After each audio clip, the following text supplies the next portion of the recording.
আসসালামু আলাইকুম। আজকে আপনাদেরকে দেখাবো একদম সহজ পদ্ধতিতে কিভাবে কাচ্চি বিরিয়ানি রান্না করতে হয়। একদম সহজ পদ্ধতিতে আজকে দেখানো হবে মুরগির মাংসর কাচ্চি বিরিয়ানি।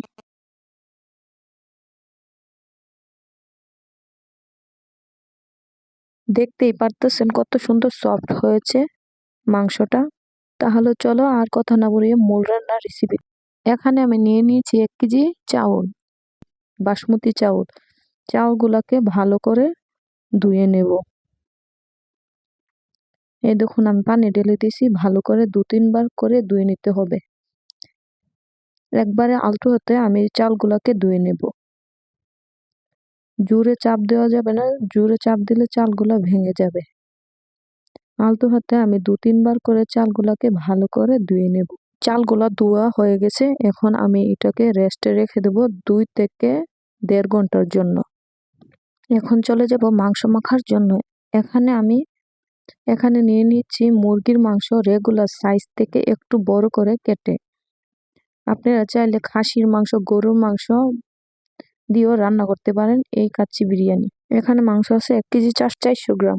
এখন দিয়ে দিচ্ছি 2 চামচ টক দই,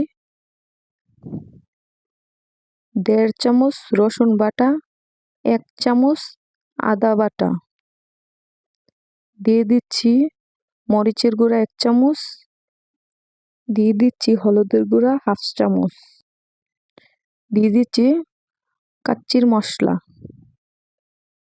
এই মশলাটা আমি বাজার থেকে নিয়েছি, মুদির দোকান থেকে রেডিমেড কাচ্চির মশলা। আপনারা যে কোনো মুদির দোকান থেকে এই কাচ্চি মশলাটা নিয়ে নিতে পারেন। দিয়ে দিতেছি পরিমাণ মতো লবণ, দিয়ে দিতেছি পেঁয়াজ বেরেস্তার তেল।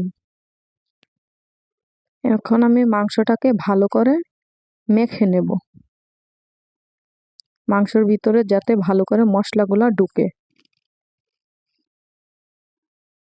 এই দেখুন আমার মাংসটা মাখানো হয়ে গেছে। এখন আমি 1 থেকে 1.5 ঘন্টার জন্য এটাকে রেস্টে রেখে দেব। আপনাদের কাছে যদি সময় না থাকে তাহলে 1 থেকে আধা ঘন্টার জন্য হলো রেখে দেবে। চলে আসলাম মাংস রান্নার জন্য। এখানে আমি পেঁয়াজ বেরেস্তার তেলটা ছিল, এখানে আমি মাংসটা ঢেলে দেব।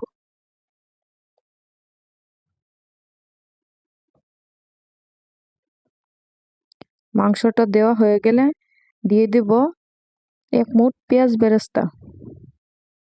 আমি পেঁয়াজ বেরেস্তাটা আগেই করে রেখেছিলাম। সবগুলা দিয়ে ভালো করে নেড়ে দেব। ভালো করে নেড়ে চেড়ে এখন আমি 6 থেকে 7 মিনিটের জন্য ঢাকনা দিয়ে ঢেকে দেব। 7-8 মিনিট পরে আইসা দেখলাম আমার মাংসটা হয়ে গেছে। এখন চলে যাব ভাত রান্নার জন্য। পানি বসিয়ে দিয়েছি। এখন কাচ্চির মশলার সাথে এই এলাচি, দারচিনি, কালো গোলমরিচ, শাহি জিরা ছিল, এগুলো আমি দিয়ে দিয়েছি। দিয়ে দিব এক টুকরা লেবুর রস। লেবুর রসটা দিলে ভাতটা অনেক ঝরঝরা হয়।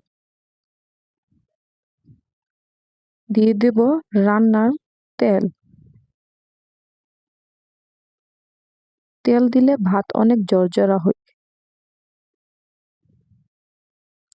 দিয়ে দিব পরিমাণ মতো লবণ। লবণ কিন্তু অবশ্যই দিবেন ভাতের জন্য। এই দেখুন আমার পানিটা ফুটে গেছে, এখন চালটা দিয়ে দেব। এরকম ভাবে সবগুলা চাল দিয়ে দেব পানির মধ্যে। চালটা দেওয়া হয়ে গেলে আমি একটু নেড়ে চেড়ে দেব, যাতে তলায় না লেগে যায়। একটু পরে পরে নেড়ে চেড়ে দেব। দেখুন আমার ভাতটা বলক এসে পড়েছে। আমি কিছু ভাত নিয়ে দেখতেছি ভাতটা কেমন হয়েছে। 6-7 মিনিট রান্না করার পরে আপনার ভাতটা হয়ে যাবে। একবার পুরোপুরি সিদ্ধ করবেন না, তাহলে দমে দিলে ভাত বৃষ্টি হয়ে যাবে। হাফ সিদ্ধ করবেন। আমার ভাতটা এই দেখুন হয়ে গেছে। এখন আমি ছাঁকনির সাহায্যে ছেঁকে নেব। আমি ভাতটা ছেঁকে নিচ্ছি।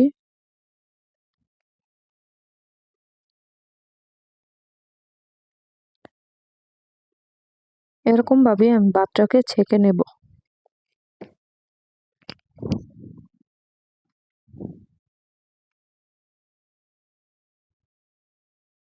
ভাত ছেঁকা হয়ে গেছে। এখানে আমি একটা তাওয়া বসিয়ে দিয়েছি, তাওয়ার উপরে দিয়ে দিলাম একটা পাতিল। এই পাতিলে আমি দমে বসাবো। একটু একটু করে দিয়ে রান্না করা মাংসটা দিয়ে দিচ্ছি। এই দেখুন আমি মাংসটা ঢেলে দিয়েছি। মাংসটার উপরে আমি রান্না করা ভাতটা এখন দিয়ে দেবো অল্প অল্প করে। এরকম ভাবে আমি দিয়ে দেবো ভাতগুলাকে।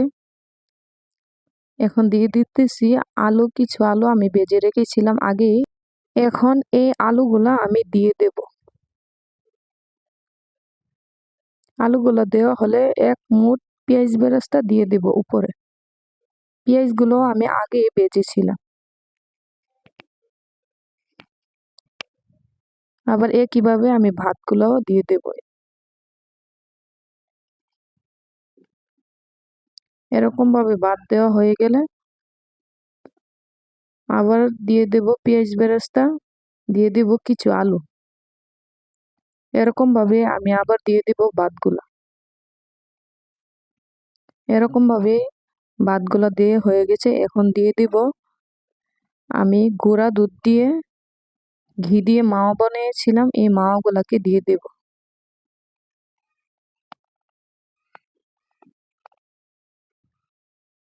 এখন দিয়ে দিলাম কিছু পেঁয়াজ বেরেস্তা আর কিছু আলু। দিয়ে দিলাম জর্দা কালার। জর্দা কালারটা দিলে ভাতগুলাকে দেখতে অনেক সুন্দর লাগে।